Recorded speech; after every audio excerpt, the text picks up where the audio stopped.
Meu nome é Amador, farmacêutico. Tudo que eu vou falar aqui hoje, pessoal, é minha experiência na atenção primária, atenção básica, tá? Eu trabalhei 5 anos em drogarias, 4 anos em drogaria, 5 anos na prefeitura. Hoje nós temos uma referência em saúde mental aqui, pro farmacêutico Marcos. Ó, me ajuda aí, viu, Marcos? Então, quantos anos de CAPES já? Você tá me chamando de velho? Não. Experiente, sabedoria. Sabedoria, é diferente. Sabedoria, Marcos. Quantos anos?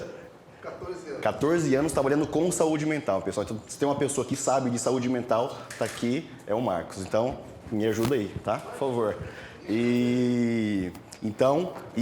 Saí da prefeitura agora, segunda-feira eu vou começar lá a trabalhar no HU em farmácia hospitalar. Então, é um novo desafio, vamos ver, né, um novo local. Mas o que eu gosto na farmácia é a farmácia clínica. É o que eu gosto, é o que me apaixona, é o que eu gosto de trabalhar, o cuidado com o paciente, né? Cada um tem que descobrir o que gosta para trabalhar com isso. Então, vamos lá.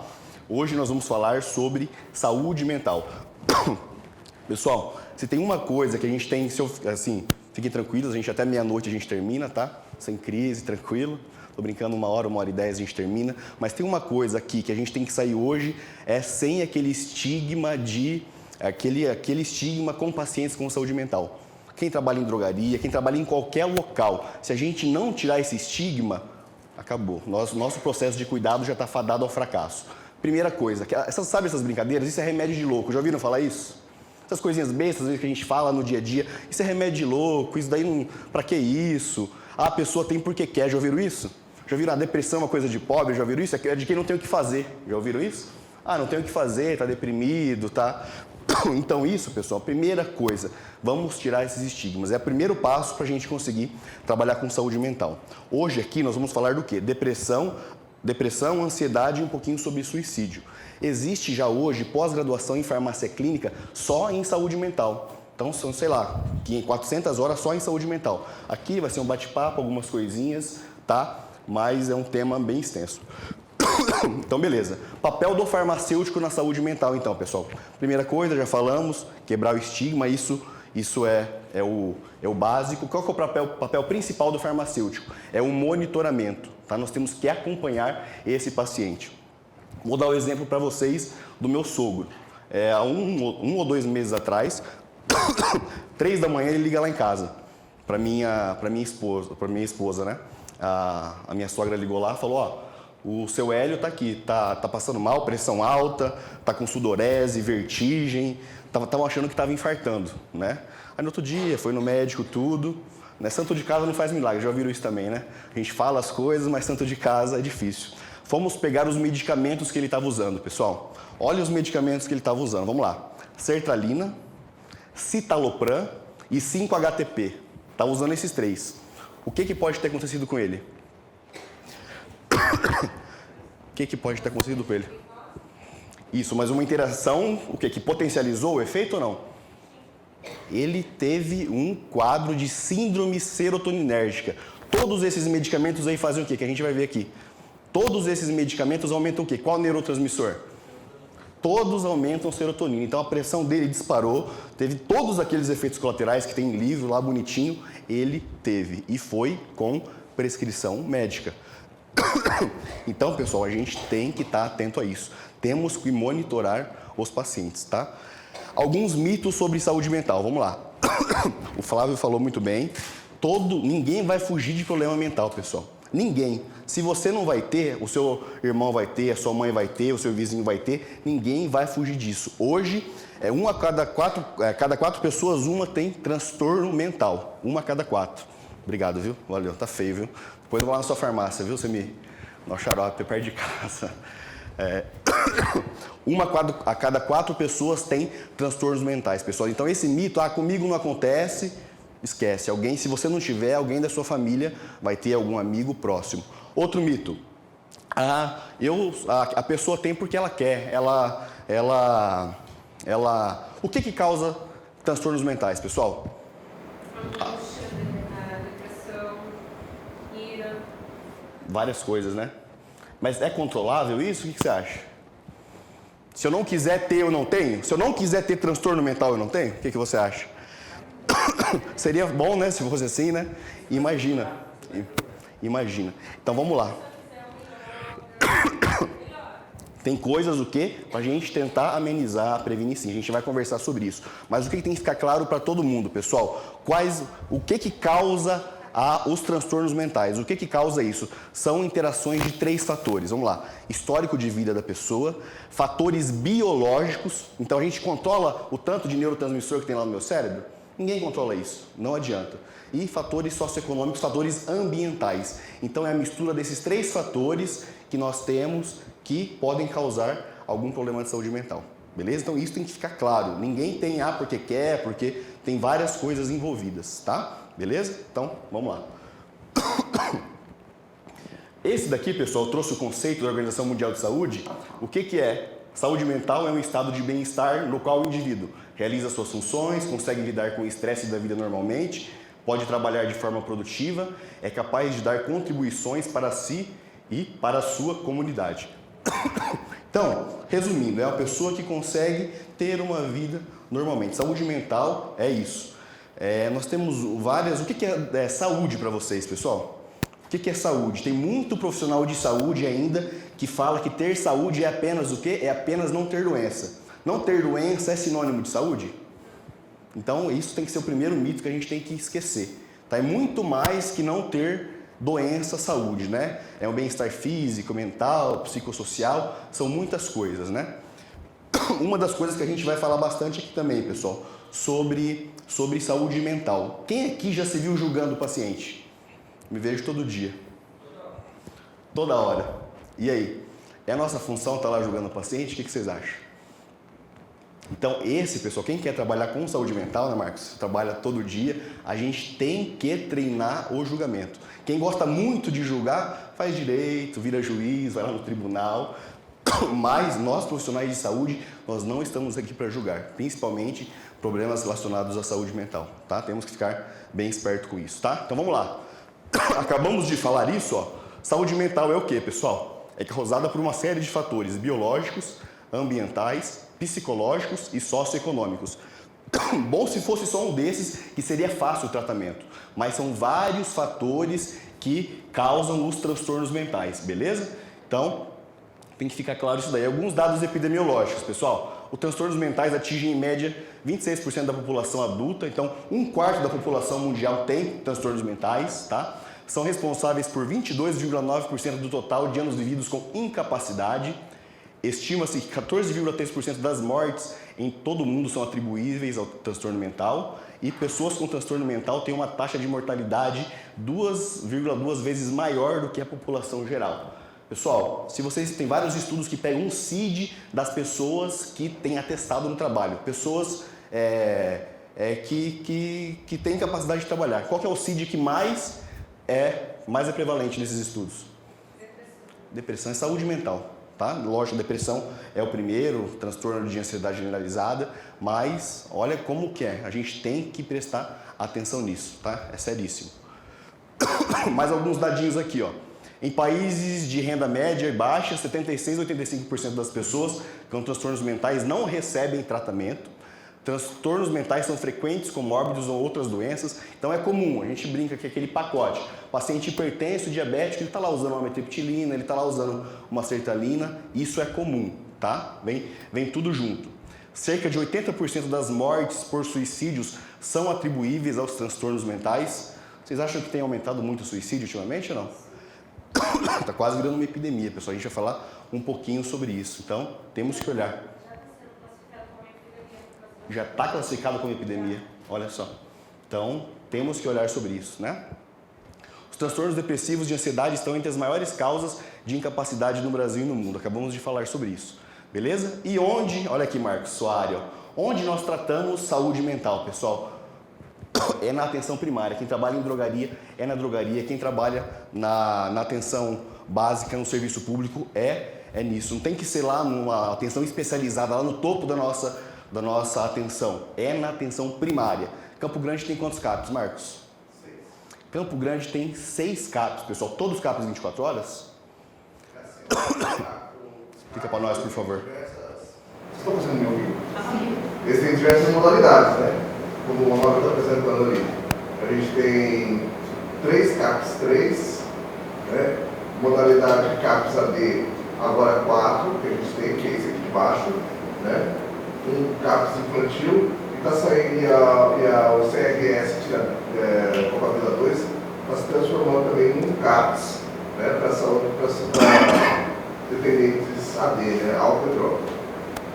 Pergunta, paciente hoje, eu tenho transtorno mental, eu tenho que procurar o CAPS ou tenho que procurar lá o postinho do meu bairro? Depende. Hoje em dia, na saúde pública, nosso foco, eu trabalho no CAPS 3, né? 14 anos no CAPS 3 como farmacêutico. Né?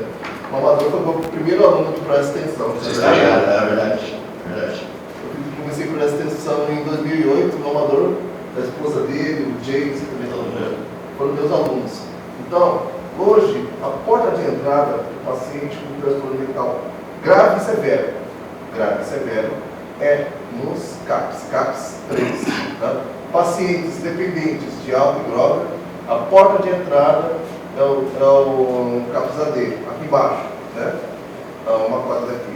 E crianças até 17 anos, a porta de entrada para transtornos mentais graves, severos, persistentes, é o CAPS infantil, que é o antigo CRS, Não, é para isso mesmo, por favor. É isso mesmo. Ficou claro, pessoal? CAPS, então, é o quê? Transtornos severos e grave. Né? Na maioria das vezes tem especificidades, mas ficou claro isso, pessoal?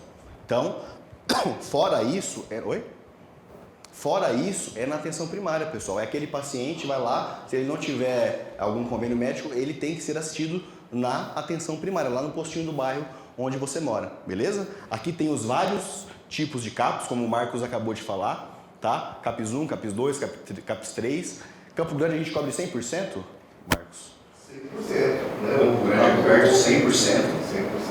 Quiser conhecer o trabalho de um farmacêutico do CAPS, pessoal, é o dia inteiro trabalhando com pacientes com transtornos mentais.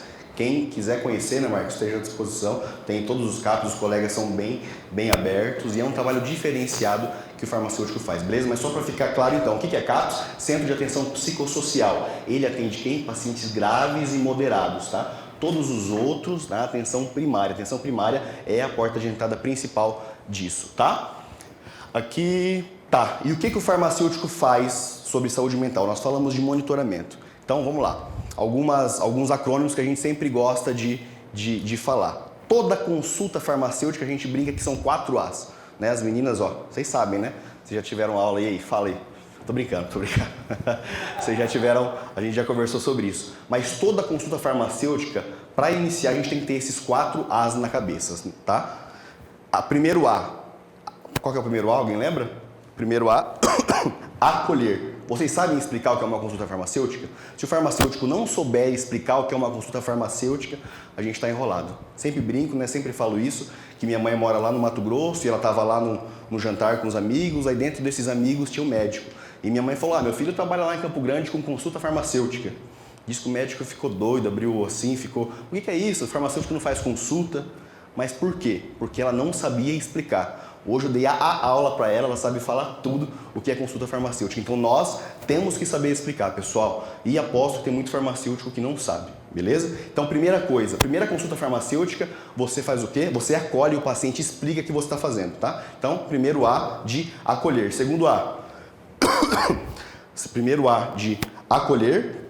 Segundo A de avaliar. Então você avalia o que esse paciente tem. Terceiro A, aconselhar, você faz aquilo que você precisa fazer, você prescreve, você encaminha, você solicita exames, tá? E o último, acompanhar. Então, na saúde mental, nós vamos focar bastante no acompanhar e no avaliar. Ver se tem interação medicamentosa, se aquele medicamento está fazendo reação adversa e sempre acompanhar o paciente. Quem trabalha em drogaria, pessoal, eu tinha pacientes que faziam uso crônico de saúde mental que só iam na drogaria e me procuravam. Então, quem trabalha em drogaria pode trabalhar com isso. Tá, obrigado. Então, esses 4 As. Outro acrônimo legal é esse NAES aqui, pessoal. O que significa isso? Todo medicamento. Chegou lá na minha drogaria um paciente que usa 10 medicamentos. E eu vou fazer essa pergunta, esse NAES para cada medicamento, tá? Então, o que é NAES? Necessidade. Será que esse medicamento é necessário? Por que será que ele está prescrito? Segundo, adesão. Esse paciente é fácil? Esse medicamento é fácil a adesão? Será que o paciente adere ao tratamento? Segundo, o E, letra E. Eficácia. Esse medicamento está sendo eficaz? Será que aquela sertralina que o paciente está usando está diminuindo os sintomas de depressão dele, os sintomas de transtorno de ansiedade? E por último, segurança, pessoal. Segurança, aqui em transtorno mentais tem que ficar claro. Esse medicamento é seguro para ele? Será que as reações adversas são maiores do que poderiam ser? Então, esse NAES, todos os medicamentos vocês façam essas perguntas sobre esses medicamentos, beleza? Todos. Tá? Aí que revisar aspectos de farmacocinética, farmacodinâmica, interações e reações adversas e planejar estratégias de acompanhamento visando melhora da qualidade de vida e otimização dos resultados farmacoterapêuticos. Tá? Então, o farmacêutico faz isso com saúde mental, principalmente na avaliação quanto à segurança, tá? Efetividade e acompanhamento. Temos que acompanhar o paciente, beleza? Então vamos lá. Vamos começar a falar de depressão, pessoal. Amador, o próprio histórico da saúde mental no Brasil, na época dos manicômios, você falou da questão do estigma, né? Perfeito. E veio na minha cabeça aqui que isso que você está falando, da farmácia clínica, isso é tudo muito recente, né? Veio da Constituição de 88 para cá que começou a se falar a preocupação com o paciente, né? Antigamente era isolado, a pessoa era isolada, talvez o colega possa falar com mais propriedade, o paciente era isolado e estigmatizado. Né? Hoje, como que é feito este trabalho? Você está falando da farmácia clínica. É feita a farmácia clínica no paciente de saúde mental ou é feito de outra forma? Como que é? Em qual ambiente você quer saber? Em drogaria? Na atenção primária? No próprio CAPS mesmo, porque eu participei de consulta farmacêutica, né? Na época que eu era estagiário, tive essa oportunidade lá no Marcelo lá. Só que em paciente com outros problemas, problemas de obesidade, outras questões. Como que é feito esse trabalho? Você quer saber focado na saúde mental, lá nos CAPS? Na saúde mental. Junto com o familiar, feita as perguntas, a avaliação é feita diretamente para o paciente, depende do caso. Marcos, por favor. Você tem mais propriedade que eu. Não, por favor, é troca de experiência. Estamos aqui para conversar, pessoal, é isso mesmo. Assim, você percebe que na minha primeira fala, eu falei para você que a nossa abordagem é com pacientes graves e severos. Então você percebe que o nosso público realmente de uma gravidade muito grande. São pacientes esquizofrênicos, com transtorno afetivo bipolar, transtorno de personalidade, depressão grave, depressão psicótica, depressão moderada. Então, eu tenho 14 anos de CAPS, não onde eu estou trabalhando. Né? E o Amador já fez, quando estava na prefeitura, fez diversas propostas para mim. E eu também fiz essa pergunta. Como que eu vou fazer atenção farmacêutica a pacientes tão graves, né, a esse ponto? Né? Vou dar só um exemplo para vocês. Né? A gente estava com um paciente bipolar, ele estava num surto maniforme, ficou um mês com a gente. Né? O paciente bipolar ele tem picos, ciclos de humor. Um ciclo de humor eufórico, que a gente chama de um humor maniforme ou maníaco, né? E ele pode abaixar dessa linha e ir lá para um humor deprimido. Só que esse humor deprimido do paciente bipolar é diferente do paciente depressivo. Né? É totalmente diferente da depressão deles. E esse paciente se estabilizou. Né? A gente teve uma questão de abrigamento do CAPS, como se fosse uma internação. São 10 pacientes que a gente tem. Esse paciente ficou abrigado, ele tomou a medicação. Né? O que resolve para bipolar? Estabilizador de humor. Né? Sucou de estabilizador de humor nele. Né? Não deu certo um, entrou com o outro, estabilizou. Foi para casa, deu alta 2, 3 semanas. Ontem ele já chega com a gente com surto bipolar novamente, na fase maníaca. O que aconteceu? Não tomou medicação. Simplesmente isso. Sabe o que aconteceu? Ele tem um aspecto de religiosidade, o círculo de amizade deles, né? Ele toma não só o medicamento estabilizador do humor, mas também toma antipsicótico, faz uso. E o antipsicótico ele faz diversos efeitos colaterais, né? Os colegas sabem disso, né? Síndrome piramidal, catisia, né? Dislexia tardia e tudo mais. E ele chegou lá, estava assim, ao rei, a irmã da igreja dele, a irmãzinha, chegou e falou assim: pô, você precisa de Jesus, você precisa de medicação. E aquilo abalou ele de uma forma muito grande. O que ele fez? Largou toda a polifarmácia. E a polifarmácia mesmo para segurar. Então, ele voltou hoje, e ele voltou querendo passar no canto. Porque quando ele entra no surto, quando ele está nesse estado maniforme, ele é um cantor. Né? Inclusive, ele assume a identidade do Alexandre Pires. Né? O nome dele mais Pires. Né? E ele fica cantando. Então, novamente, esse paciente, hoje a gente teve uma reunião, a gente tem reunião de equipe, e foi decidido que provavelmente ele vai ter que fazer um ciclo aí no manicômio. Não é fácil, né? Não é fácil. Então, ó, foi um exemplo do trabalho. Foi não que é isso. Foi um exemplo do trabalho interdisciplinar. O Marcos acabou de falar, foi feito isso numa reunião interdisciplinar, então tinha médico, farmacêutico, mas respondendo, na atenção primária, não tem esse serviço efetivo, é tudo junto, como você trabalhou. No CAPS, os farmacêuticos fazem esse serviço diferenciado. Temos muita coisa que evoluir, né, Marcos? Tem muita, ainda o farmacêutico é sozinho, tem várias coisas, mas no CAPS já tem, sim, esse serviço diferenciado. Reuniões em equipe, o farmacêutico já está inserido com a equipe, beleza? Mas é uma construção, cada dia fazendo uma coisa a mais, tá? Então vamos lá, pessoal, falar de depressão. O termo depressão vem da onde? O que é uma depressão lá quando a gente estuda geografia? O que é? Então, a depressão, esse termo foi roubado da geografia, só que é um vale, um buraco no quê? No humor. No humor. Só quando eu falo humor, eu não estou falando de alegria e tristeza. Quando eu estou falando de humor, eu estou falando de energia, primeiro, energia física e mental. Vamos lá. Paciente deprimido. Como que é a energia física dele? Ele fica como? Para começar. O paciente fica prostrado, não tem vontade de fazer nada, ele não tem nenhum tipo de energia física. Energia mental, dificuldade de raciocínio, ele é lento, então ele tem bem pouca energia mental também. Então tá. Então, depressão da energia, tanto física e mental, e sensibilidade ao prazer, perda de sensibilidade ao prazer, talvez esse seja o principal problema, que a gente chama de anedonia. O que é anedonia? Sabe aquela pessoa que sempre gostou de pescar? A vida inteira gosta de pescar, Flávio? Não? Não muito? Não, é? Então, aí agora...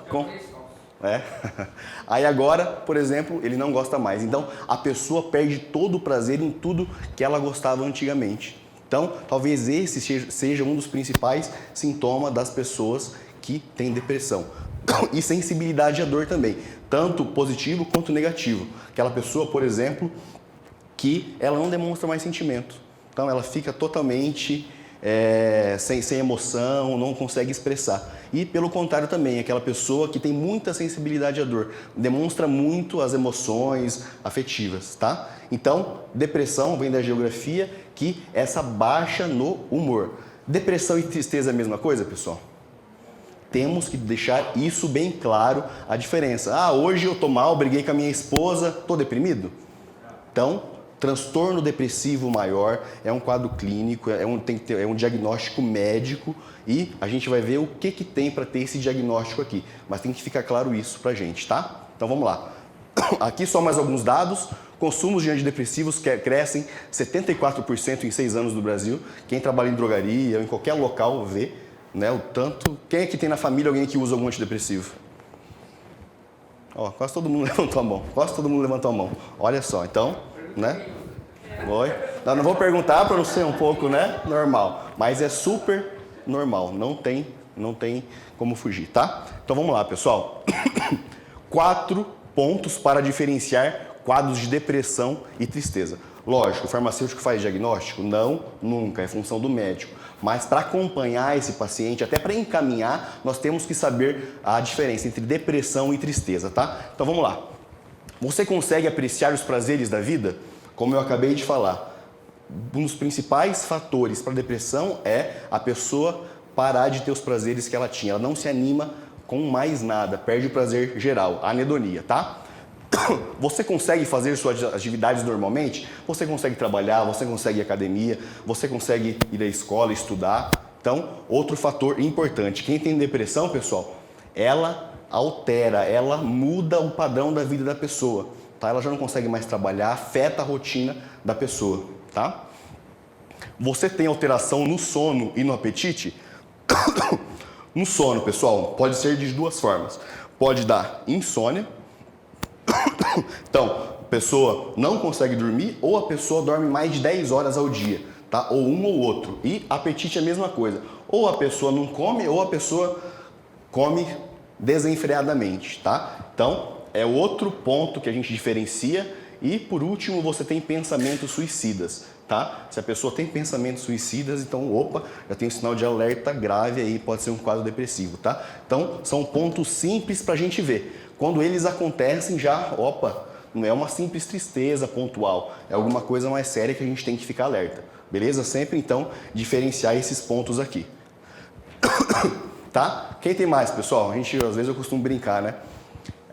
Quase todas as doenças, as mulheres têm mais que o homem, né? São bem mais evoluídas, mas na questão da doença também. Então, olha aqui na depressão, pessoal. Mulheres são 2 a 3 vezes mais afetadas que o homem, tá? Ainda as pesquisas não são conclusivas, pode ser o quê? Pode ser diferença hormonal, estresse psicossociais, o parto, tá? E qual que é a idade que começa, pessoal? Qual que é a idade? Em países desenvolvidos, 27 anos, em desenvolvimento 27 e em países desenvolvidos 28,9 anos, pessoal. E a tendência está diminuindo. Cada vez mais o início de depressão está diminuindo. Beleza? Então, só para a gente ficar esperto com isso. Mas jovens adultos começam a ter depressão, tá? Fisiopatologia da depressão, vou falar bem rapidinho. Todos os medicamentos, eles fazem o quê, pessoal? Todos os medicamentos da depressão, eles aumentam o quê? Os neurotransmissores. Então, aqui, serotonina, noradrenalina, adrenalina e dopamina, tá? Qual que é a diferença entre os medicamentos para depressão? Uns só aumentam lá na nossa fenda sináptica serotonina, outros aumentam serotonina e noradrenalina juntos, outro noradrenalina e dopamina, então fica nessa modulação. A serotonina é um neurotransmissor, ele é vinculado ao quê? Vinculado ao quê? A melhora de humor, né? Oi? Prazer, apetite, né? Então, são neurotransmissores que modulam toda essa questão de humor que a gente está falando aqui. Então, todos os tratamentos, né, já tem outros tratamentos também, mas a grande maioria são baseados na modulação desses neurotransmissores aqui, beleza? Então, são várias teorias, pessoal. Então, nós falamos que é só a questão, tem várias questões que podem causar a depressão. Nós vimos história de vida, fatores ambientais e fatores biológicos. Então, fatores biológicos, o que a gente está falando? Principal teoria aqui, ó, teoria monoaminérgica, né? Aqui está uma sinapse, lá o nosso neurotransmissor. Na teoria monoaminérgica está falando o quê? Que na depressão eu tenho muito pouco neurotransmissor aqui. Tenho pouco neurotransmissor aqui. Então, o que esses medicamentos fazem? Aumentam esses neurotransmissores, beleza? Tem a teoria dos segundos mensageiros, que é uma falha nessas mensagens entre as sinapses nervosas que provocam essa deficiência de neurotransmissores.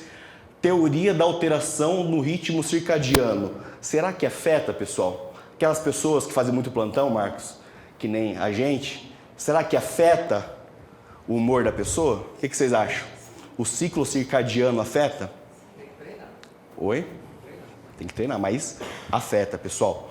Eles, períodos insuficientes de luz podem ocasionar depressão sazonal. Tem alguns locais do mundo lá, até esqueci o nome do país, que, 90% é noite, tem bem pouco dia. E foi visto que nesses países o índice de depressão é muito maior. Então, o ciclo circadiano altera todo esse quadro de humor. Quem conhece melatonina aí? Tá na moda a melatonina ou não? Oi? Tá na moda, né? Só vende no Paraguai, né? Na internet também. O que vocês acham da melatonina, pessoal? O que a melatonina faz? Então vamos lá, vamos falar um pouquinho da melatonina. A melatonina, ela atua aqui, pessoal. Opa, deixa eu voltar, desculpa. Ela regula aqui esse ritmo circadiano. Então vamos lá. A gente falou da serotonina, né? Vamos lá. Serotonina. Como que eu tenho serotonina no meu corpo? Ele vem através da onde? Então vamos lá. Ela vem através da alimentação de um aminoácido que chama-se triptofano. Aonde que tem esse aminoácido triptofano, pessoal?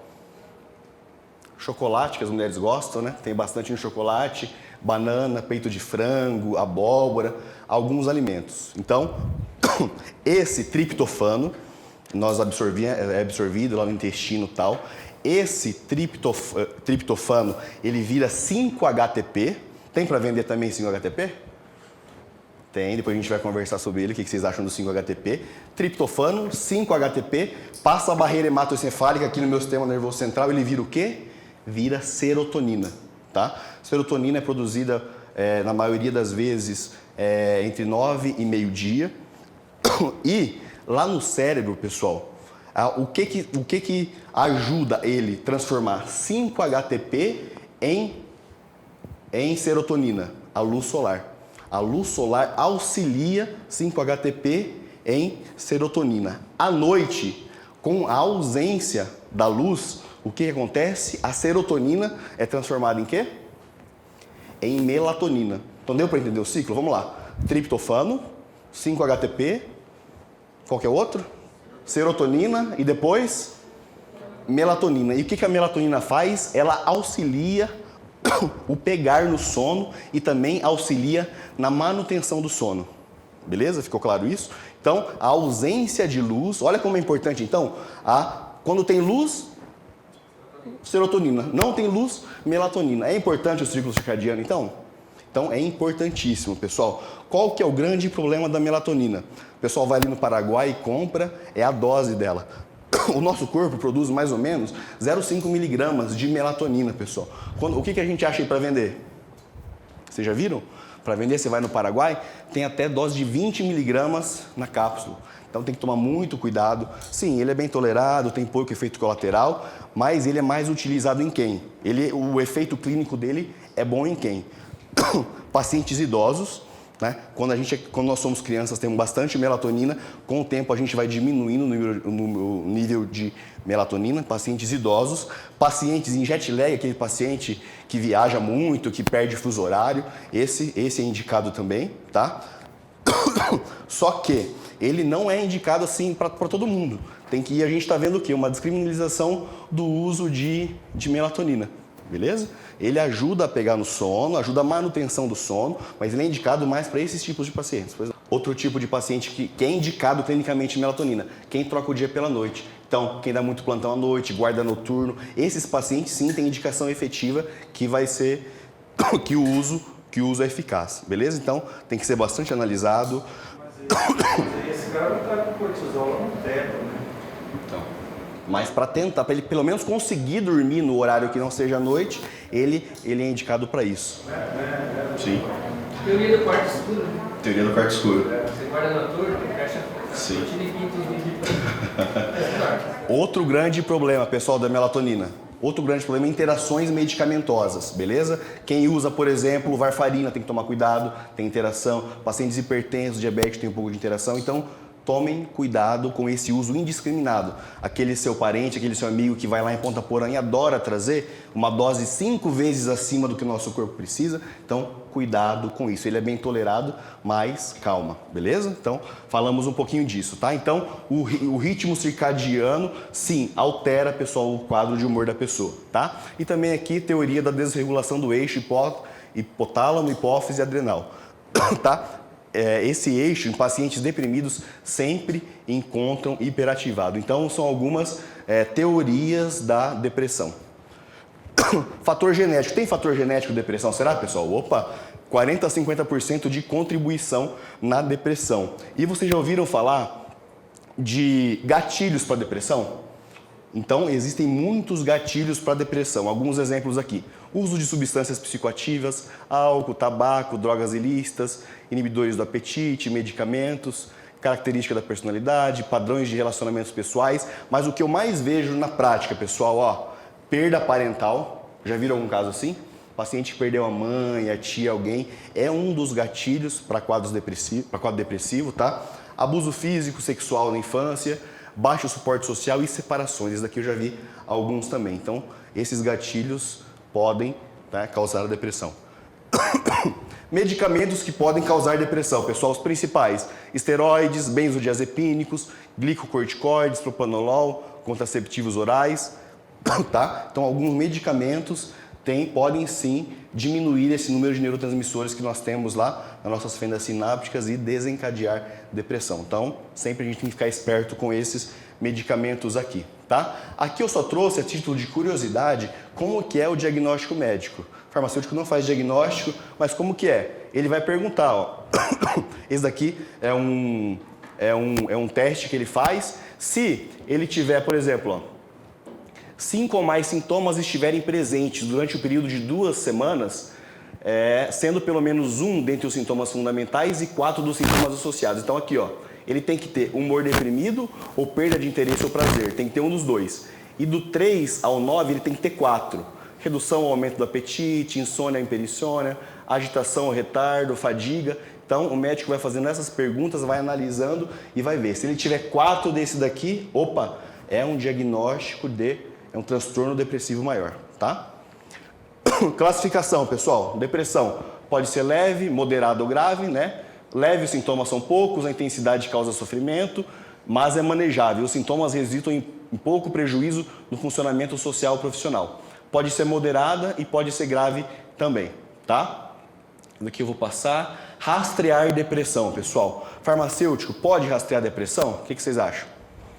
Farmacêutico pode rastrear e monitorar, como nós falamos. Então, vocês vão fazer rapidinho aqui esse instrumento, pessoal. Esse instrumento aqui algumas fotos, né? Quem que vocês conhecem aqui? Jim Carrey, quem mais? O Padre Marcelo Rossi. Então, pessoal, como nós já conversamos bastante sobre isso, né?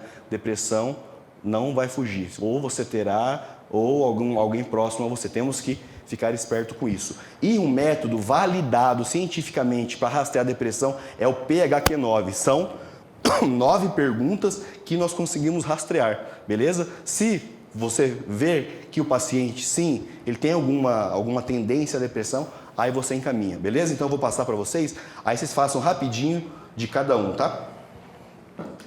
Esse instrumento, então, é bastante útil para rastrear. Quem trabalha em drogaria tem esse instrumento, aqueles pacientes que vocês atendam, utilizem esse instrumento, tá? Então vamos lá.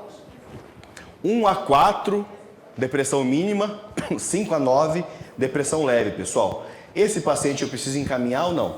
O que fala? Esse paciente aqui não preciso encaminhar. Esse é um paciente que você vai fazer o quê? Ó, você vai fazer o quê? Considerar medidas não farmacológicas, EMIPs, avaliação individual, beleza? Então, você só encaminha desse instrumento que é validado internacionalmente a partir do 10. A partir do 10, opa, tem alguma coisa, esse paciente, nós temos que prestar atenção e temos que encaminhar, tá? 10 a 14, depressão moderada, 15 a 19, depressão moderadamente grave e 20 a 27, depressão grave, beleza? E sempre considerar medidas não farmacológicas. A gente vai falar daqui a pouco um pouquinho de medidas não farmacológicas, mas é essencial nós sabermos disso para orientar os pacientes, tá? É essencial mesmo, beleza? Pois não? Opa, lógico. Eu queria fazer um comentário. Pois não? Vontade. Eu acho que, mesmo para aquelas pessoas que ainda dão um score um pouquinho ultrapassado em relação à depressão, 5, 6, 7. É bom ficar alerta. Não, eu acho que a gente precisa considerar também o trabalho, a ocupação dele. Porque às vezes o trabalho dele está um pouquinho com algumas coisas, mas às vezes ele tem burnout. Está crescendo muito o burnout. Um esgotamento, né? Está crescendo muito o burnout. Mas esse é gerente de uma drogaria. Vixe, com certeza. É loucura. Oi? Sempre. Sim, perfeito. Com certeza, ela vai escalada. Tem que ficar atento sempre, beleza? E aqui, principalmente medidas não farmacológicas. Mas o que o instrumento fala a partir da depressão de ter que encaminhar, ter um tratamento farmacológico, é a partir do 10, tá? Então, esse instrumento utilizem, pessoal. Não é um instrumento validado internacionalmente. Não deixem só lá parado. Utilizem ele, tá? Tratamento, pessoal. Como os médicos definem qual medicamento deve ser prescrito? E aí? Tenho depressão, como o médico vai escolher qual medicamento ele vai começar? Será que tem medicamentos de primeira linha? Tem medicamentos de segunda linha para depressão? Então isso que nós vamos ver agora, tá? Mas, olha só, tudo que é avaliado para começar um tratamento de depressão. Então vamos lá. Espectro, efeitos colaterais, segurança, tolerabilidade, histórico de resposta anterior, preferência do paciente, apresentação clínica do quadro depressivo, custo do tratamento e evidências científicas disponíveis. Então, tudo isso é avaliado pro médico começar o tratamento, beleza? Lógico, tem medicamentos de primeira linha, segunda e terceira linha, e é isso que nós veremos. Mas olha como é complexo.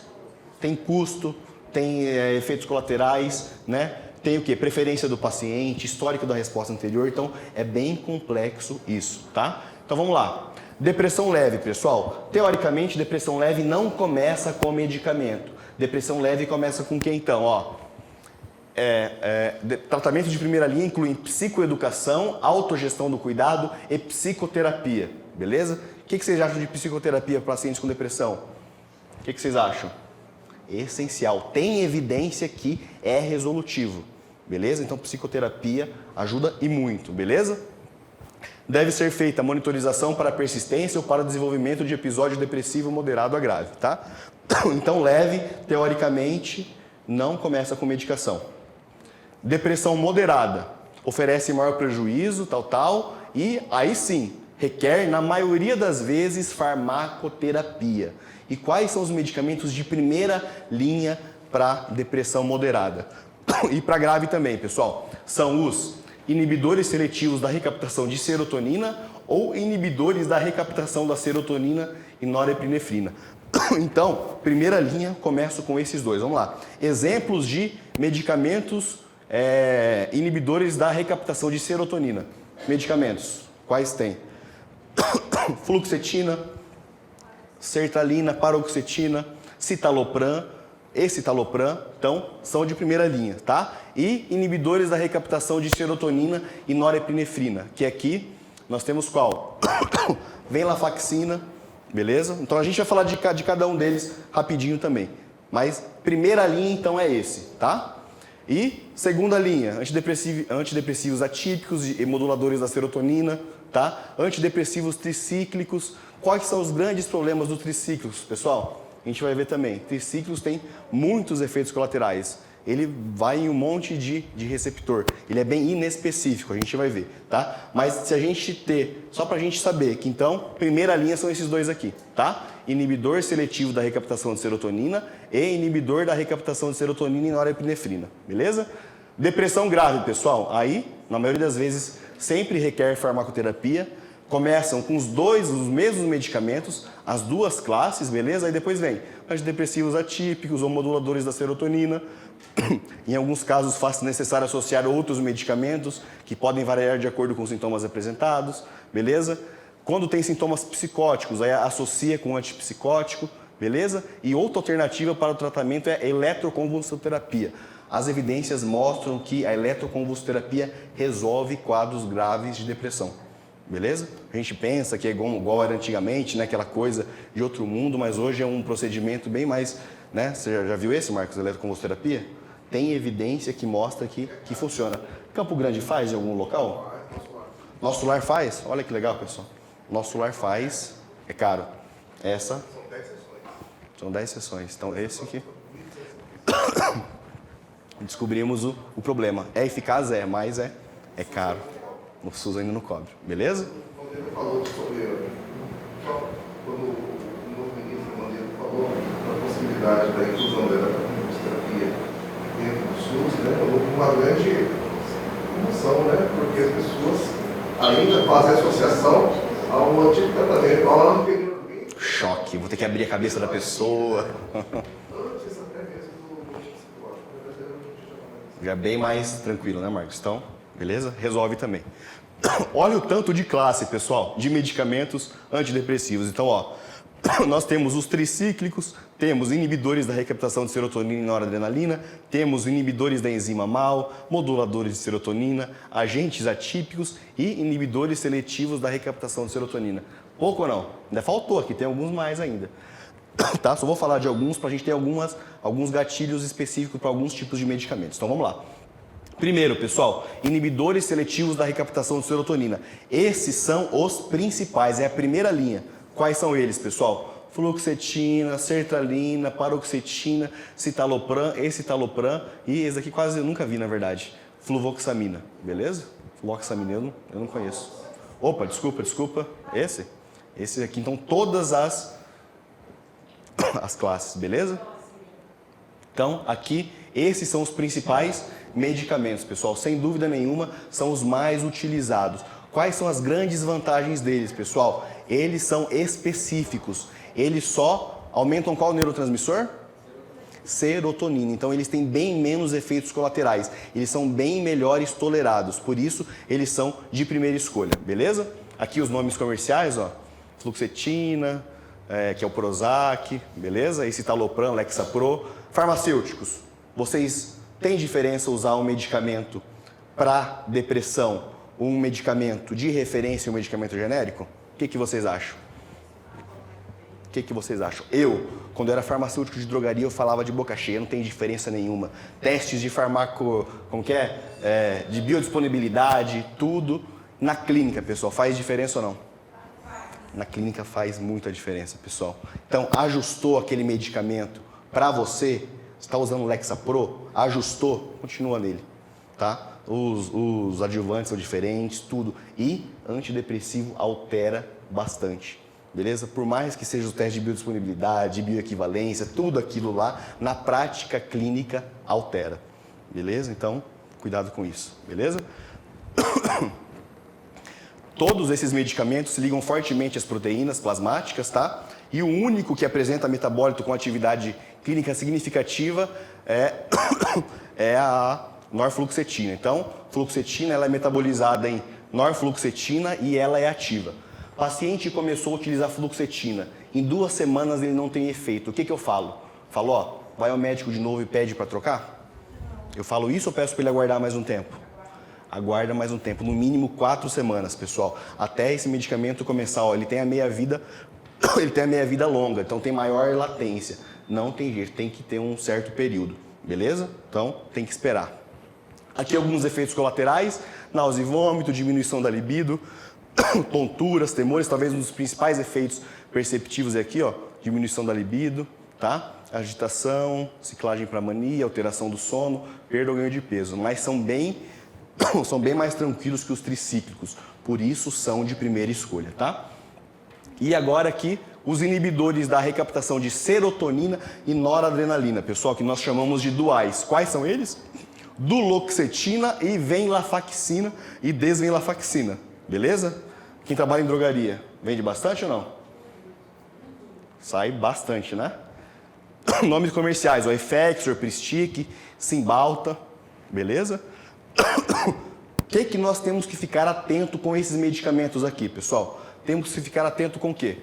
Aqui, eles são primeira escolha para depressão, né, dor crônica, fibromialgia, enxaqueca, transtorno de ansiedades, são as indicações desse medicamento, mas o principal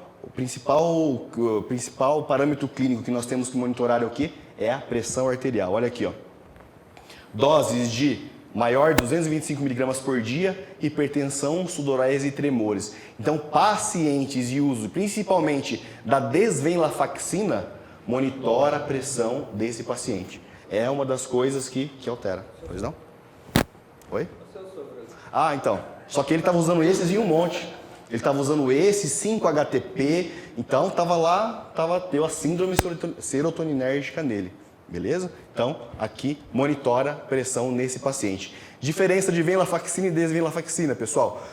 É só uma modificação molecular, mas a desvenlafaxina ela inibe mais noradrenalina do que a venlafaxina. Então, mais cuidado aqui, então. Ela deixa mais noradrenalina disponível na fenda sináptica. Beleza? Então, monitorar isso. Efeitos colaterais da duloxetina, pessoal. Duloxetina é o Cymbalta. dificuldade de urinar. Quem já viu paciente que tem incontinência urinária usando Cymbalta? Já pegaram isso? Acontece na prática, hein? Um dos efeitos colaterais é dificuldade de urinar. Então, os médicos prescrevem para incontinência urinária, beleza? Alterações do paladar, perda de apetite, boca seca, ondas de calor, sonolência, bruxismo. E esse daqui eu já vi um paciente, pessoal. Achei que era mentira, que está no livro, mas uma paciente me falou que ela não parava de bocejar com o uso de duloxetina. Então, é um efeito colateral que pode acontecer. Ele não é muito comum, mas fiquem espertos, pode acontecer, tá? Mirtazapina, beleza? Antagonista alfa-2, que é o Remeron, ele não é tanto utilizado. O que a gente tem que ficar esperto com o Remeron, pessoal? Tá? As indicações dele aqui é o ganho de peso. Ele sim, ele tem vários pacientes que usam, que eu já acompanhei, que ganham bastante peso com ele. Se for significativo, tem que trocar o medicamento. Então fiquem espertos com isso, tá? Boca seca, aumento do apetite, sonolência, beleza? Foi visto, pessoal, aqui, o que é isso aqui? California Rocket Fuel, combustível para foguetes da Califórnia. Isso daqui era uma gíria que os médicos dos Estados Unidos falaram para essa associação aqui, ó. Venlafaxina mirtazapina.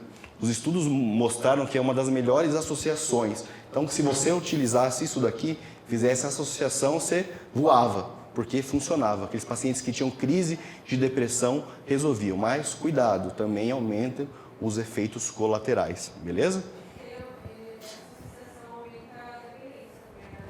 Sim, tem que... Sim. A gente vai falar. Antidepressivo. Pessoa para de usar de uma vez só?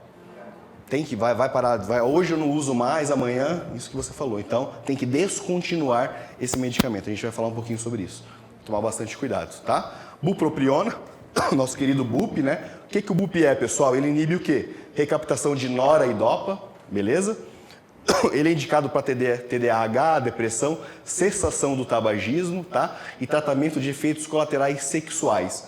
Então, nós falamos lá que um dos principais efeitos colaterais do sertralina, fluoxetina, paroxetina é o quê? Perda do libido. Então, quando está afetando muito o paciente, o que é uma opção terapêutica? Bupropiona. Por quê? Ele tá trabalhando na serotonina, pessoal? Não. Então, ele está na nora e na dopa. Então, por não ter ação sobre a serotonina, não causa disfunção sexual, beleza? Então, é uma opção terapêutica para isso. Inclusive, o pessoal que usa até brinca, viu? Cuidado aí, mulher, homem que usa, que aí vocês fazem o homem trabalhar, as mulheradas que usa. Porque, né, o que eles falam que aumenta bastante o libido, beleza? Então, efeitos colaterais, pessoal, boca seca, insônia, inquietação. E um dos mais clinicamente que eu presenciei, vertigens. Os pacientes falam que tem bastante, tá? Tremores também, beleza? Bupropiona é isso. Tricíclicos, pessoal. Tricíclicos foram os primeiros medicamentos utilizados para depressão. Aqui os exemplos, ó. Amitriptilina, nortriptilina, imipramina, clomipramina, aprotilina, doxepina. Sem dúvida nenhuma, o mais conhecido aqui é a amitriptilina. Grande problema dos antidepressivos tricíclicos, pessoal. Grande problema são os efeitos colaterais. Eles são totalmente inespecíficos. Então, esses medicamentos tricíclicos, eles vão lá em vários receptores do corpo, tá? Então, aqui as indicações, tá? Eles são dados para várias coisas, mas aqui, o que nós temos que monitorar em paciente que usa medicamento tricíclico, pessoal? Ó, ele bloqueia os receptores colinérgicos muscarínicos, ó, visão turva, boca seca, sonolência, retenção urinária, constipação intestinal, bloqueio dos receptores histamínicos, ganho de peso, sonolência. Para o idoso é tranquilo utilizar um tricíclico? Tem que, né? Imagine, o idoso, amitriptilina, sonolência, todos esses efeitos aqui. Então, tem que tomar cuidado, tá? Esses slides, pessoal, estou passando rápido, porque senão a gente vai ficar aqui até muito, mas eu vou disponibilizar para vocês, fiquem tranquilos. A gente pode até pôr na página do conselho, alguma coisa assim, tá? Bloqueio dos receptores adrenérgicos, pessoal. Então, hipotensão ortostática, redução da pressão arterial, sonolência, tá? E bloqueio dos canais de sódio sensíveis a voltagens, tá? Coma, arritmia, paciente que sofreu infarto, nos próximos 6 meses depois de infarto, ele não pode usar tricíclico. Paciente que tem que tem stent também não pode usar tricíclico, quem tem arritmia, então tem que tomar cuidado com esses medicamentos, beleza? Tomem bastante cuidado com os tricíclicos, tá? E para terminar, medidas não farmacológicas. Importante ou não importante? Importantíssimo, tá? Talvez um dos principais. Vamos lá. O que tem evidência, pessoal? Um site legal para vocês anotarem. Tudo que é plantas medicinais, essas terapias alternativas, vocês colocam nesse site, ele mostra se tem evidência para isso. Chama-se examine.com. É um site bem interessante, é uma base de dados, examine.com. Eles são feras em fitoterápicos, tá? Fitoterápicos, alguém me fala, é bom, sei lá, buchinha do norte para alguma coisa. Eu coloco lá e vejo se tem evidência para isso. Então, aqui eu só coloquei o que tem evidência para depressão, tá? Exercício físico tem evidência para depressão, pessoal? Muita. Então indiquem para o paciente de vocês exercício físico, tá? As principais recomendações apontam pelo menos 30 minutos de exercícios de moderada intensidade, no mínimo 3 vezes por semana, pessoal, por pelo menos 9 semanas. Qual que é melhor, aeróbico ou resistivo? Combinação dos dois, faz aeróbico e faz musculação também. Então tem evidência exercício físico, indiquem para os pacientes de vocês, tá? Fototerapia, yoga, acupuntura, tem evidência também, beleza? E fitoterápicos, pessoal? Fitoterápicos para depressão. Quais têm evidência? Erva de São João, beleza? Esse daqui ele é tarjado, é sob prescrição médica, tá? A grande variação na maneira de usar a substância, mas geralmente a dose fica entre 500 e 1.800 miligramas ao dia. E o tratamento deve se estender de 4 a 12 semanas, beleza? Erva de São João. Ômega 3, pessoal, tem evidência para tratamento de depressão? Ômega 3 tem evidência para o tratamento de depressão. Foi feita uma meta-análise em 2018 que mostrou que doses acima de 2.000 miligramas de ômega 3 tem sim potencial de estabilizar o quadro de depressão, beleza? Aí tem toda a questão do EPA, do DHA, tá? Mas ômega 3 tem sim evidência, tá?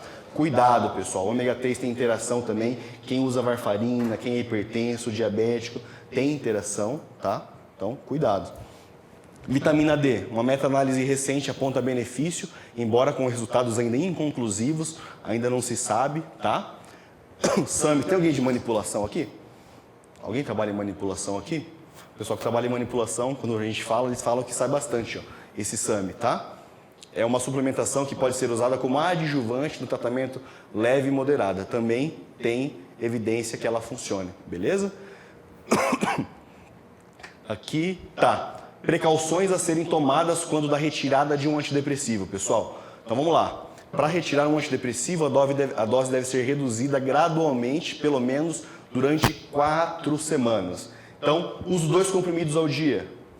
Essa semana eu vou começar utilizando 1,5. A gente, lógico, cortar comprimido não é indicado nunca, mas se tem uma hora que nós temos que cortar comprimido ou manipular, é aqui, é na descontinuação desses medicamentos, tá? Então, durante 4 semanas, a dose deve ser reduzida.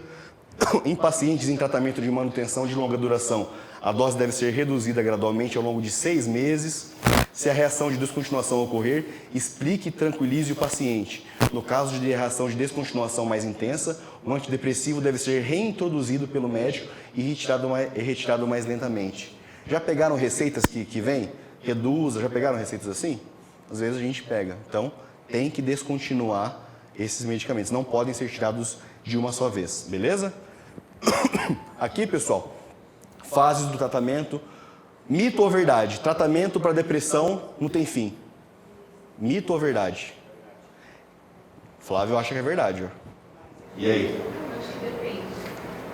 Eu acho que o histórico da pessoa, o grau da depressão é diferente. Perfeito. Ela pode cronificar por um longo tempo, mas na grande maioria das vezes ela tem começo, meio e fim. O que a gente vê é todo mundo utilizando ad eterno, mas na grande maioria das vezes, quando ela não cronifica, ela tem começo, meio e fim sim. E como que é esse começo, meio e fim, pessoal? Fase aguda, 6 a 12 semanas. O objetivo do tratamento é evitar remissão e prevenir recaídas. Fase de continuação de 4 a 9 meses, 4 a 9 meses, e fase de manutenção, de 9 a 12 meses. Então, Um tratamento padrão para depressão é no máximo de 9 a 12 meses, pessoal. Um tratamento padrão para depressão. Tá? O que a gente vê aí, todo mundo utilizando 4 anos, 5 anos, nunca descontinuou o medicamento. Então é mito, tá? Então só para a gente ficar esperto quanto a isso. Aqui uma tabelinha, os principais efeitos colaterais de cada medicamento, tá? E vamos falar rapidinho de ansiedade, pessoal, para a gente terminar e ir embora. É bom eu não ter ansiedade nenhuma? O que vocês acham? Vamos lá, quem aqui tem ansiedade? Quem tem ansiedade aqui? Que bom, né? Senão nós estaríamos mortos. Então, ansiedade até um certo nível, o que é? É ótimo, é benéfico. Como que eu vou trabalhar, como que eu vou fazer minhas funções se eu não tiver um certo nível de ansiedade? Só que, depois de um certo nível, ela se torna prejudicial. Ela começa a dar tudo que a gente vai falar aqui, tá? Então vamos lá. Ansiedade, pessoal, aqui tem um conceitinho, né? Estado subjetivo de apreensão ou tensão, cuja expressão plena envolve alterações comportamentais, fisiológicas e cognitivos subjetivos, tá? Sintomas de ansiedade, pessoal. Então nós estamos falando aqui de transtorno de ansiedade generalizada. É quando a ansiedade vai causar o quê? Preocupações, tensões e medos exagerados. A pessoa não consegue relaxar, ela fica o dia inteiro preocupada. Ela não consegue relaxar em momento nenhum, sensação contínua de que algum desastre vai acontecer, preocupações exageradas com a saúde, dinheiro, família e trabalho, medo extremo de algum objeto ou situação em particular, falta de controle sobre pensamentos, imagens ou atitudes que se repetem independente da vontade. Tá?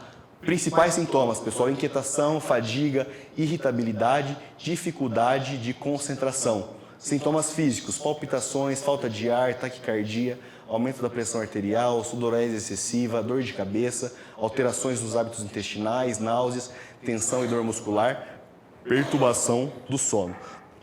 Beleza? Então, assim, a gente brinca, eu sou muito ansioso. Mas será que você tem o diagnóstico de transtorno de ansiedade generalizada? A sua ansiedade é tão alta que você para de fazer suas atividades, está te afetando no dia a dia? Então a gente tem que diferenciar um quadro de ansiedade do que esse transtorno de ansiedade generalizada, tá? O paciente, ele relata que ele tem, quando ele tem um alto grau de ansiedade, ele tem piriri. Sérias dores de barriga que não saem do banheiro, como poderia ser classificado? Devido à ansiedade? É. Então pode ser. Na faculdade é problemático, às vezes, algumas provas. Ah, então é episódico. Ainda mais quando é de química orgânica, né?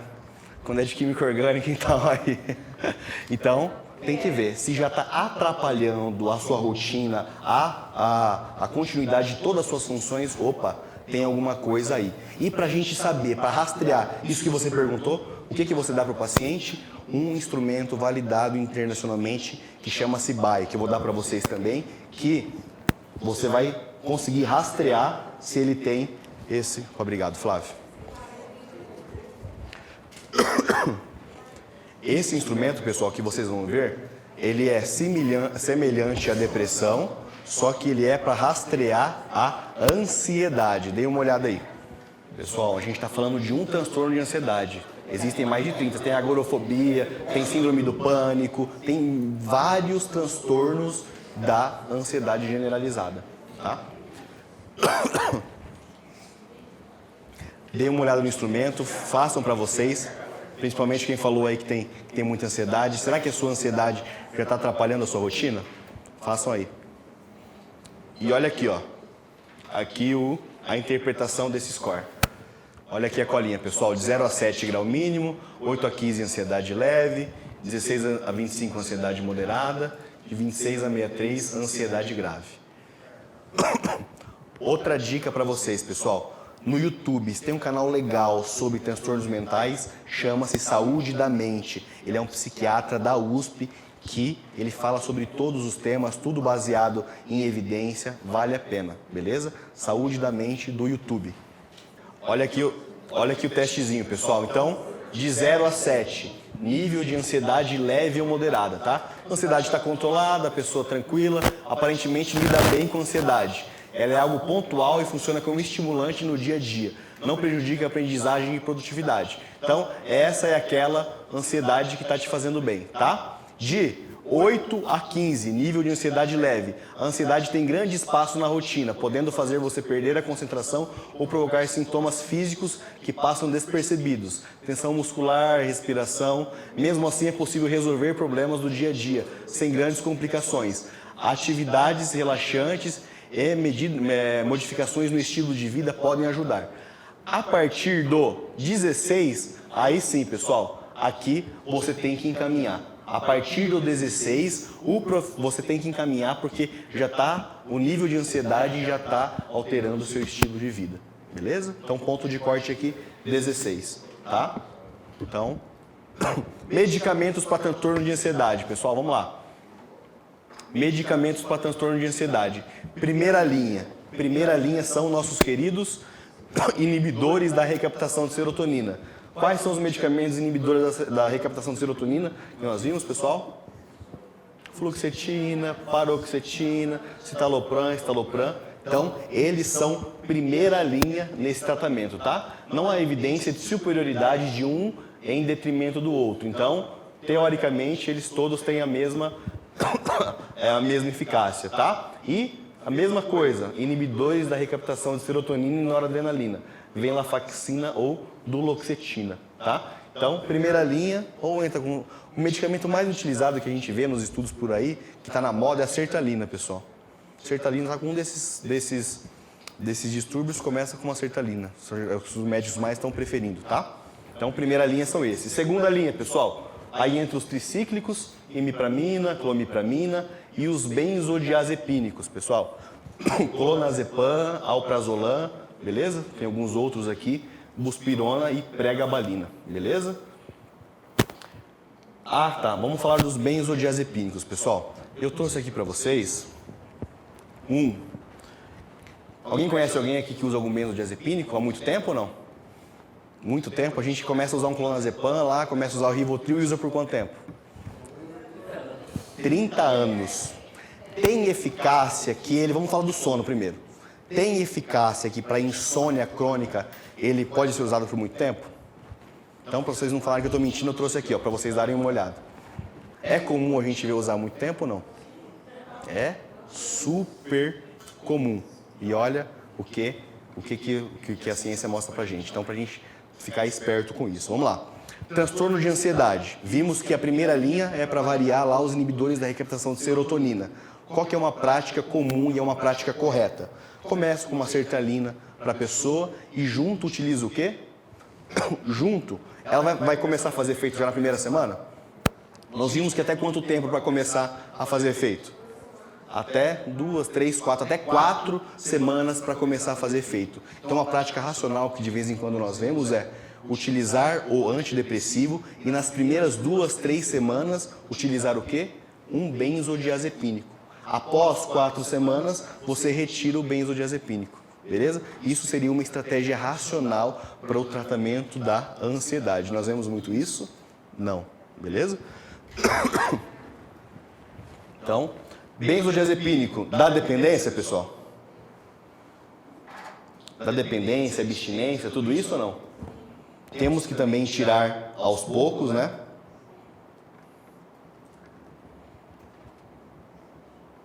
Aqui eu trouxe, pessoal. Aqui, ó. Em vez de o paciente responde aos ISRS, o benzodiazepínico pode ser gradualmente reduzido até a suspensão. Após 4 semanas, se o paciente mostrou uma resposta parcial a um ISRS, a dose pode ser aumentada lentamente. É o que nós acabamos de falar, beleza? Desculpa, aqui. Alguns medicamentos que também podem causar transtorno de ansiedade, tá? Anfetamina é um que nós vemos com uma certa frequência. Cafeína, aqui as drogas, ó. Cocaína, metilfenidato. Metilfenidato, como que é o nome comercial dele, pessoal? Ritalina, né? Então aqui também, só a título de conhecimento, algumas substâncias que podem causar. Álcool pode causar, pessoal? Mas álcool não é para você acalmar, tranquilo. Então, primeiro momento, no dia, a pessoa até diminui a ansiedade, mas no outro dia ele é um fator desencadeante. Tome cuidado com isso, tá? Benzodiazepínicos, acabamos de falar sobre eles, tá? Eles têm efeitos hipnóticos, relaxantes musculares, ansiolíticos, anticonvulsivantes, tá? E como que eu retiro um benzodiazepínico, pessoal? Qual que é o benzodiazepínico mais fácil de ser retirado? Ele é o diazepam, por causa que ele tem a meia-vida longa. Os outros dão uma síndrome de abstinência danada. Então, função do farmacêutico explicar que ele tem que ser retirado aos poucos, beleza? Tirar 50% da dose em 4 semanas, tem tudo naquela diretriz que eu falei, ali tem como fazer a retirada de benzodiazepínico e a função do farmacêutico é, você vai poder nesses dias, você vai poder ter uma dor de cabeça, uma vertigem, uma vontade, assim, algum sintoma da retirada dele, mas permaneça firme que tem que retirar esse medicamento, beleza? O uso a longo tempo, tem vários estudos que mostram vários prejuízos quando tem uso crônico desses medicamentos, beleza? Então, rastreamento de ansiedade, já falamos.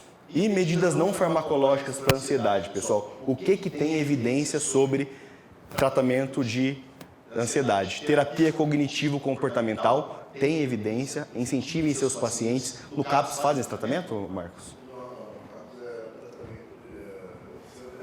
Mas tem psicólogo, né? É coletiva. Então, estimulem seus pacientes, pessoal. É importantíssimo fazer esses tratamentos psicológicos, tá? Valeriana, pessoal, qual que é o grande problema desses estudos aqui? Então, utilizem aquele examine.com, tá?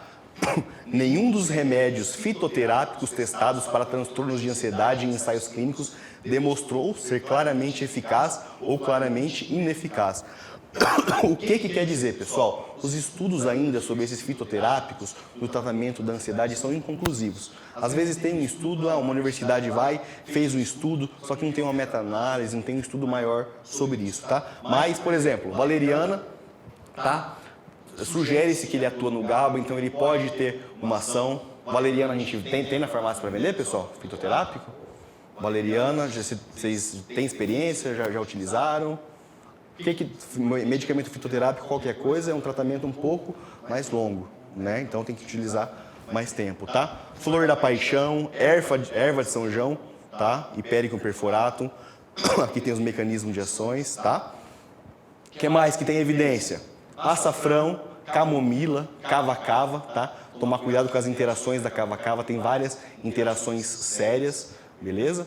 O que mais? Atividade física também ajuda na ansiedade, pessoal? Muito, mesma coisa, tem evidência que sim. Psicoterapia, tá? O que mais? Beleza, então, ansiedade. E para terminar, vamos falar um pouquinho sobre suicídio, pessoal. Como nós falamos, uma epidemia. Vamos falar se é mito ou não é mito alguma dessas coisas aqui. Vamos lá. A mídia não deve abordar abertamente o tema suicídio pelo risco de aumentar a chance de alguém se matar. Ontem eu vi uma colega de serviço falar, o pessoal fica falando muito do suicídio e que incentiva o pessoal a se suicidar. Verdade ou mito? Verdade e mito. Então você vê que tem essa discussão. Totalmente mito, pessoal. Nós temos que conversar sim sobre suicídio. Sabe aquele negócio de esconder a sujeira embaixo do tapete, mas a sujeira está lá? Mesma coisa, tem que ser conversado sobre o suicídio. Não adianta, a mídia tem que falar, nós temos que falar. Quanto mais for discutido, mais vai se saber lidar com esse problema, tá? Então, isso é um mito, tá? A mídia tem obrigação social de tratar desse importante tema de saúde pública e abordar esse assunto de forma apropriada, beleza? O suicídio é uma decisão individual, já que cada um tem pleno direito de exercer o seu livre-arbítrio. O que vocês acham? Se ele quer se mata, a vida é dele. Verdade ou mito?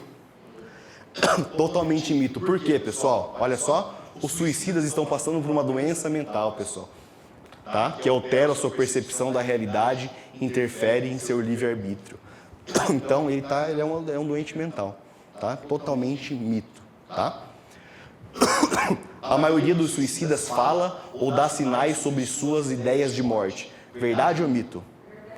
Dá sinais, e muitos sinais, beleza? Então não é da primeira vez que ele vai lá, hoje eu vou ali na Ceará e vou me jogar da ponte. Ele já tentou cortar o braço, ele já tentou fazer várias coisas, pegou a gilete, colocou nos pulsos, tá? Então sempre dá sinais, isso não é mito, tá? Boa parte dos suicidas expressou em dias ou semanas anteriores seu desejo de morrer a profissionais de saúde, beleza? Devemos, mas não se é verdade ou mito, devemos evitar falar sobre suicídio com os pacientes, pois isso pode influenciá-lo e aumentar o risco. Acabamos de falar, tá? Conversar sobre suicídio não aumenta o risco, muito pelo contrário, falar com alguém sobre o assunto pode reduzir a angústia que esses pensamentos trazem. Então, pessoal, conversem. Se tem alguma pessoa na família de vocês com depressão grave, que já teve pensamento suicida, não pensem que esconder isso é a solução. Conversem sobre esse problema. Não tem alternativa. A conversa, é procurar ajuda, é psicoterapia. Beleza? Pois não? Lógico, pois não. Fica à vontade.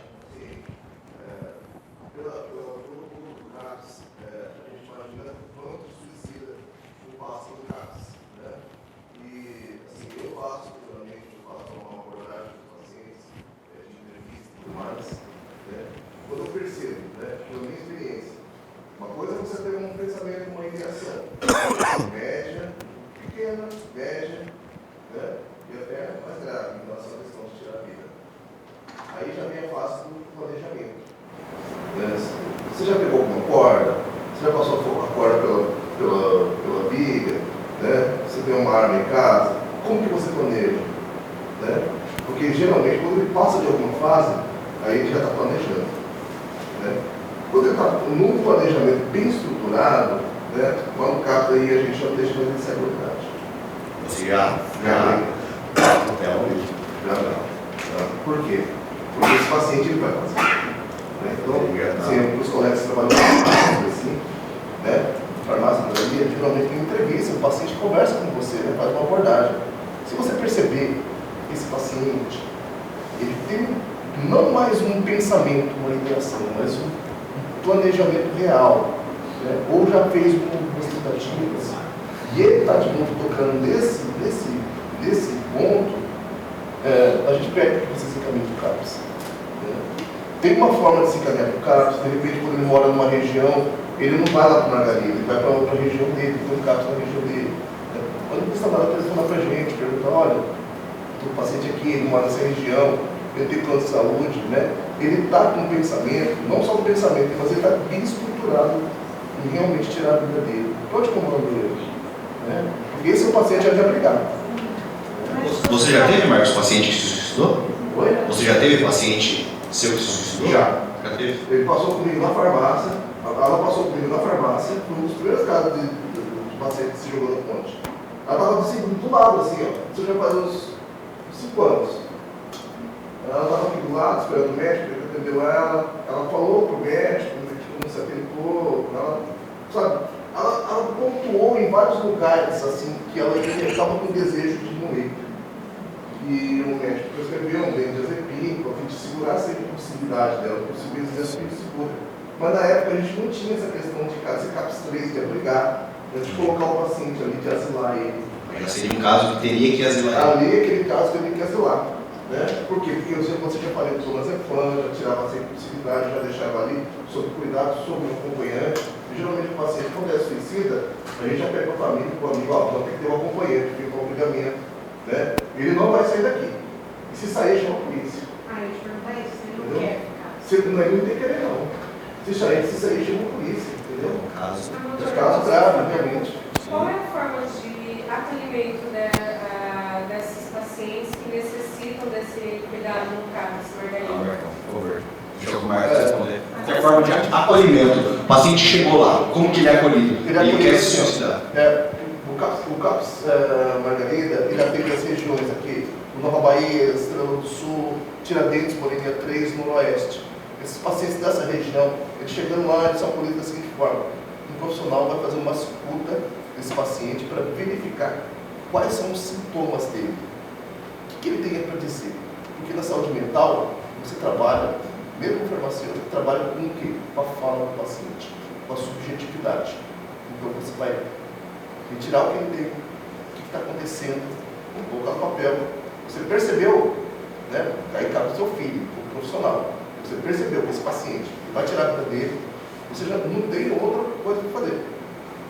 Vai direto para o médico, ó, esse paciente aqui é suicida, esse paciente vai tirar a vida dele.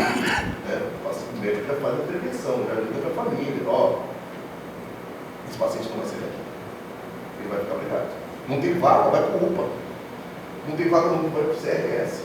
Entendeu? Alguma coisa vai fazer com esse paciente, vai ter que conter ele. Se precisar conter, vai conter. Vamos amarrar ele. Tem médico direto lá no caso? Tem médico direto. Hora que abre, hora que fecha? É, mas não é um atendimento assim, sabe, entendeu? O médico vai atender todos. Ele sempre passa pelas nossas triagens. Nós, como profissionais de saúde. O acolhimento. O acolhimento. A nossa triagem, o nosso filtro. Eu costumo brincar, a gente tem sorte, a grande maioria de todos os medicamentos que a gente tem aqui são seguros. Por exemplo, um vidro de Rivotril, você vai lá, faz a lavagem gástrica, tudo, mas como o Flávio falou, de insulina, uma estratégia boa para se matar é a insulina. Medicamento tem que ter uma dose muito alta. A grande maioria são seguros. Né? A grande maioria são seguros. Sim. Esse A grande maioria de vezes. a insulina, A grande maioria das vezes. quantas pessoas têm disponibilidade de insulina em casa? Vocês têm ideia? Nós temos mais ou menos 25 milhões de pessoas que usam insulina. Você vai dizer assim, não só a pessoa para o usuário, alguém na família. Mas medicamento geral, se a pergunta é, ele vai conseguir se matar com medicamento? A grande maioria, não. Se ele for lógico, atendido com o tempo, vai numa unidade, faz uma lavagem gástrica. Também tem paciente que chega e dá todas as dicas do médico. Assim, se ele tem uma estratégia de suicídio, ele não executou ainda, o médico não fica mais assim, talvez ele não vá. Hoje em dia, não. Hoje em dia, o planejamento, ele já passou da ideação, daquele risco médio, do pensamento, daquele pensamento grave, ele já ultrapassou. Já deu um planejamento. Né? Em um planejamento, e você realmente aplica o paciente, medica, né? Faz ele baixar, né? Um pouquinho, né? Uns 4, 5 dias, aí você começa a Acompanhamento. vai acompanhando, fazendo com que ele faça uma crítica em relação a essa questão do realmente do sinal. Pois não.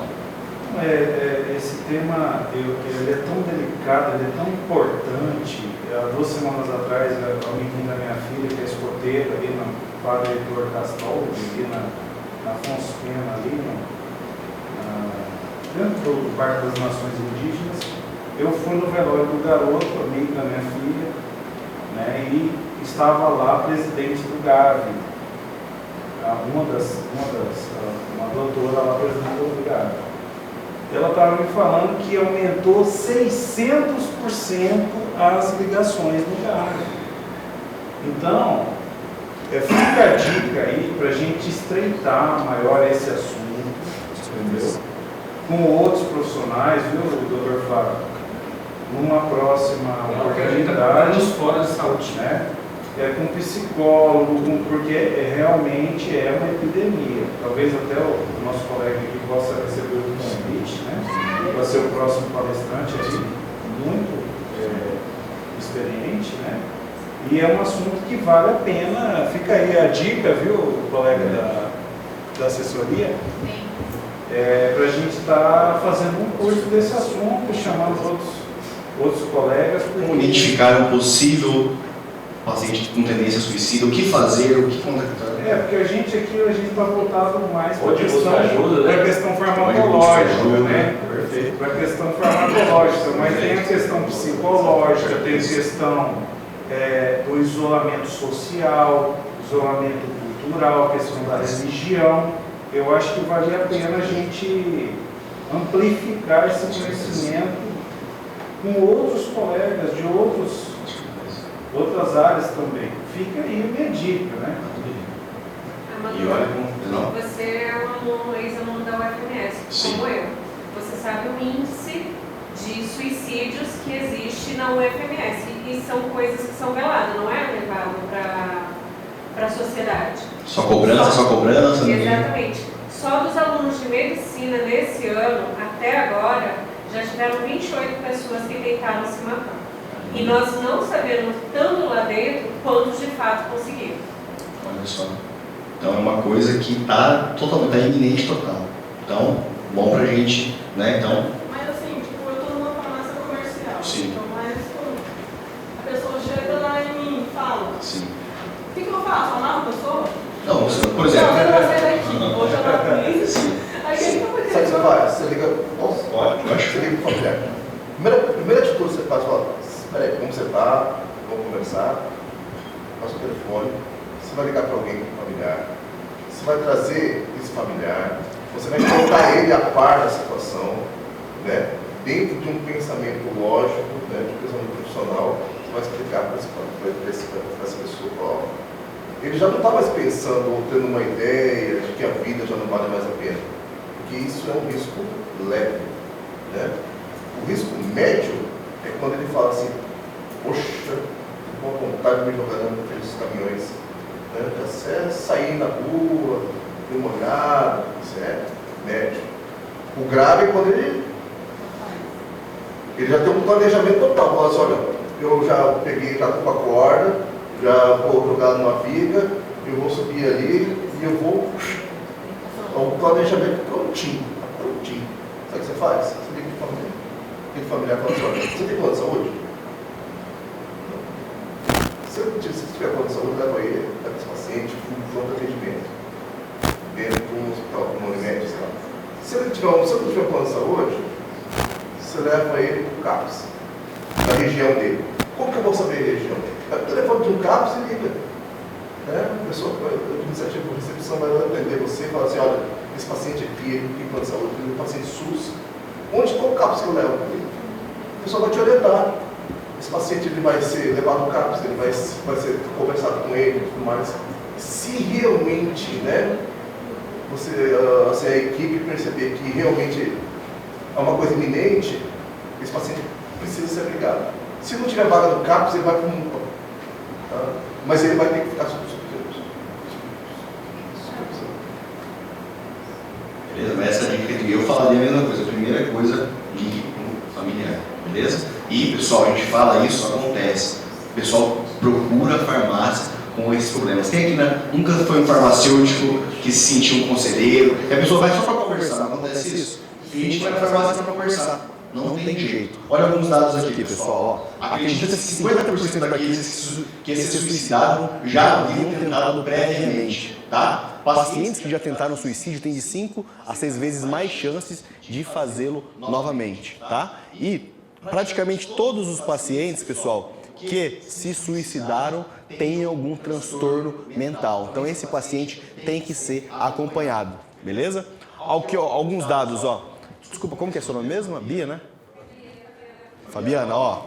Aumentou, relacionado à idade, aumentou em jovens nas últimas décadas, representando a terceira principal causa de morte nessa faixa etária do Brasil. É a terceira causa de morte em jovens, pessoal. Olha como aumentou. Também é elevado entre os idosos, tá? Perda de parentes, solidão, existência de enfermidades, tá? Os óbitos por suicídio são cerca de 3 vezes mais comuns no sexo masculino do que no feminino. Porém, inversamente, as tentativas de suicídio são em média 3 vezes mais comuns entre as mulheres. Então, o homem se mata mais. Sim, o homem tem mais essa prevalência de suicídio, mas a mulher tenta mais. Como vocês são mais evoluídas, ó. Pelo menos não chegam às vias de fato, beleza? Só foi um... Isso, pior, verdade. Então, ó, isso daqui, poder melhor. Isso daqui, pessoal, então foi só um start para nós nos ligarmos sobre isso, beleza? Então falamos rapidamente sobre depressão, sobre ansiedade e um pouquinho sobre suicídio. Uma coisa que eu esqueci de falar na depressão foi sobre o 5-HTP. Na farmácia vem esse 5-HTP? Tem para manipular, é bastante comum, o pessoal vai lá em Ponta Porã e compra. Cuidado com o 5-HTP. Por quê? Nós falamos que o 5-HTP vira serotonina. Depois de 2 semanas, pessoal, quem usa 5-HTP, ele aumenta o nível de serotonina, mas ele diminui dopamina e noradrenalina. Então, 2 semanas o paciente está bem, depois tem os efeitos totalmente ao contrário. E é muito comum na prática clínica isso. Cuidado com o 5-HTP, beleza? Então só porque eu tinha esquecido de falar isso. Pessoal, falei demais, foi 1 hora falando, tá? Já vamos deixar com o Marcos, vamos falar sobre isso, é um tema, Dr. Flávio, que a gente precisa conversar sobre saúde mental. Olha só quanta discussão, que legal toda essa discussão. Pois não, Dani? Sim. Antes de encerrar, e essas como é que fala, essas pessoas, né, que falam que uma forma de reduzir o estresse, de reduzir essa questão da saúde mental, que elas encontram assim uma tranquilidade no bar. Olha só. Mais precisamente na bebida alcoólica, né? E aí o que acontece? Muitas vezes essas pessoas falam isso todo dia, em casa, e aí muitas vezes passa batido pela família. Família e amigo, tá todo mundo vendo, né? E tá cada dia mais Achando que é beleza, uma uva. E cada dia mais ampliando consumo, aí, óbvio, termina no alcoolismo. Mas por trás do alcoolismo, né? Desencadeia, nós vimos aqui, Dendry, é um fator desencadeante de depressão, de ansiedade generalizada. Então, todos os transtornos mentais podem ter uma relação com o uso abusivo do álcool. Todos, sem falar do alcoolismo, um outro problema. Mas, a longo prazo, ele afeta e muito a saúde mental. Então, é um gatilho. Quem tá com um familiar nessa, fique esperto que é um gatilho. Beleza? Eu encontrei a miniatura através dessa hidroxilação de hepatócitos do ar. Mas em doses Em doses homeopáticas. Perfeito. Uma doses bem homeopáticas. Perfeito. Uma hidroxilação de hepatócitos.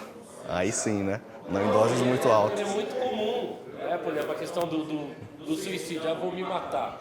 Tudo bem, agora tá no óleo. Mas a questão do bar, eu vou beber que passa o estresse. A gente escuta toda hora, mas ninguém leva a sério, porque o cara vai pro bar, Com certeza. volta bem. E pode ser o contrário, pode ser um gatilho para aumentar os problemas mentais. Pessoal, vamos disponibilizar essa apresentação para vocês. Obrigado por estar aqui sexta-noite e até mais. Obrigadão, viu? Valeu.